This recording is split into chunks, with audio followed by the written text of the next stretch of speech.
Friends, ఇప్పుడే అందిన వార్త ఘోర విమాన ప్రమాదం 15 మంది అకాల మృతి అంటూ లేటెస్ట్ అప్డేట్ అయితే రావడం జరిగిందండి. సో ఆ వివరాలు ఏంటనేది కూడా వీడియోలో తెలుసుకుందాం. వీడియోని చివరి వరకు చూడండి, అర్థమవుతుంది. మరోసారి ఛానల్ వస్తే తప్పకుండా సబ్స్క్రైబ్ చేసుకోండి. చూస్తున్నారు కానీ లైక్ చేయడం మర్చిపోతున్నారండి.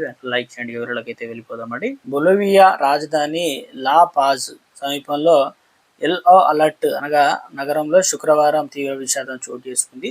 బొలివియన్ వైమానిక దళానికి చెందిన హైరులాస్ అనగా ఏదైతే ఉందో విమానం టేకాఫ్ అయిన కొద్దిసేపటికే సాంకేతిక లోపంతో కుప్పకూలిపోయింది. ఈ ఘటనలో 15 మంది మరణించగా 30 మంది గాయపడ్డారని అధికారులు అయితే తెలిపారు. విమానం బొలివియా సెంట్రల్ బ్యాంక్ నుంచి కొత్త నోట్లను తీసుకొని వెళ్తుండగా ఈ ఘోర ప్రమాదం జరిగింది. అయితే ఈ ఘటన జరిగిన వెంటనే పోలీసులు, రెస్క్యూ టీము సంఘటన స్థలానికి చేరుకొని సహాయక చర్యలు ప్రారంభించారు.